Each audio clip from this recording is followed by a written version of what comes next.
first coat all sanded down. We're going to go for the second coat of poly. I am continuing to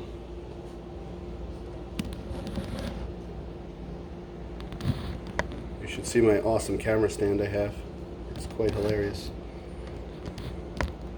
I'm going to continue to take it out of the can, even though the brush is kind of big like I did in the last one. Mostly because cleaning this stuff off of things is really annoying, so I don't really, I'm going to have to figure out like getting little, I don't like to get little paint trays and then make them one-time use because that is not very sustainable. But trying to clean this stuff, like cleaning these brushes, I've noticed a big problem I had in the beginning was I never really knew how to clean them, so a lot of brushes would end up rock solid the next day and I could never figure out how to get them back. So I have figured out that if you just leave them in the mineral spirits or paint brush cleaner or whatever, just leave them in it overnight, and then basically clean it out the next day with water and soap, that they end up fine. And I keep reusing the same mineral spirits, like I've used it like 6 times in a row now. So it's got some gunk in it because I use the same brush for the stain, so sometimes that gunk kind of piles up, but if it's there long enough, it actually kind of just all blends together, and then you can pick it right out of it. It's like kind of like when dried paint glumps up on the edge of the can. And remember to try and avoid those brush marks.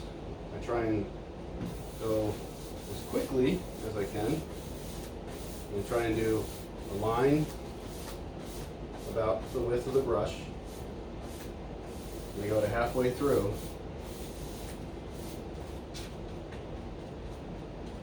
And it's kind of like you have to smooth it out because you're going to see those little bubbles.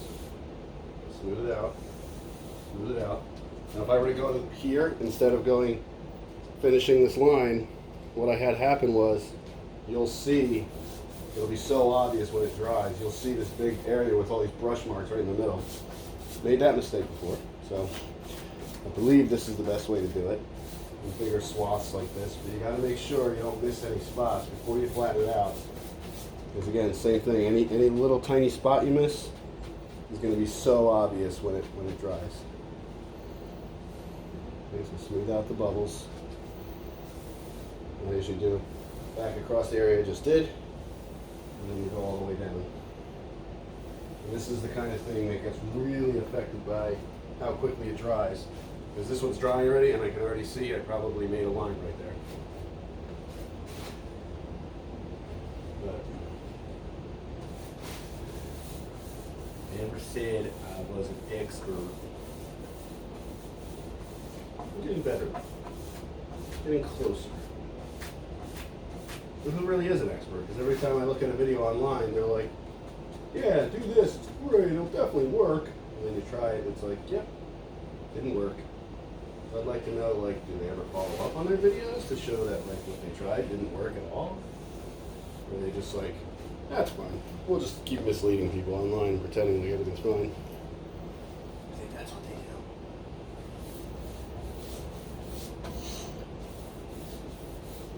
Another thing you gotta pay attention to when you're doing this is where your light is gonna reflect, because that's how you're gonna see what spots you've hit and what you've missed. It can be difficult if the light's hitting the wrong way.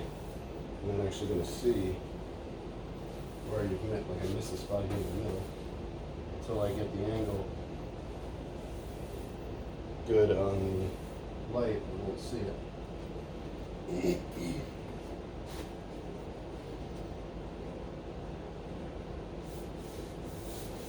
Not going to go all the way to the edge because then I would have to do the front edge part, and I don't want to take that much time on this next layer so that the stuff doesn't get tacky and screw up the rest of it while I'm doing that.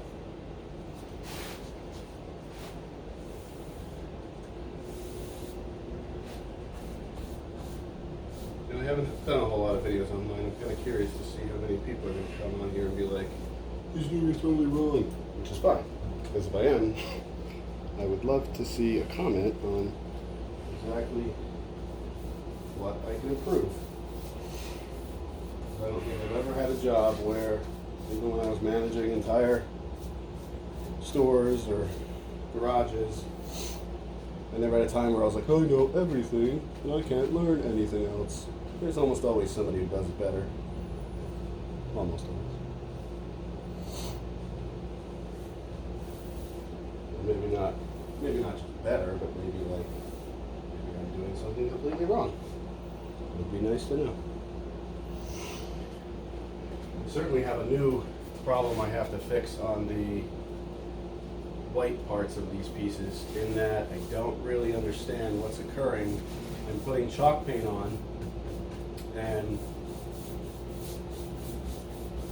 the polyacrylic, which is supposedly, it's water-based, and it's supposed to be the finish that you use so that you don't use this poly or polyurethane, which yellows, right?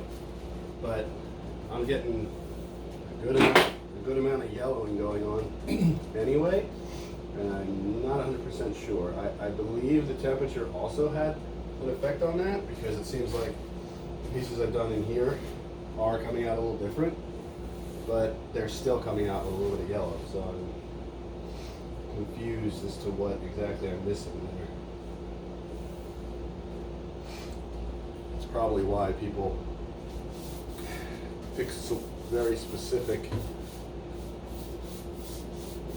products to use. Like, they seem to talk about that Annie Sloan has some stuff, I think that's what it's called, or the General finishes. Like, I always see people using General. I think it's just General. I don't know. Maybe the company is called General Finishes, but I always see that one, and I'm about to give up on the polyacrylic and try that, because I'm trying to make I just got a message, somebody was willing to buy the one dresser, but she asked me, does it have that yellow tinting to it? And I had to be honest, and I told her, and she said, "Oh, I'm not looking for that kind of."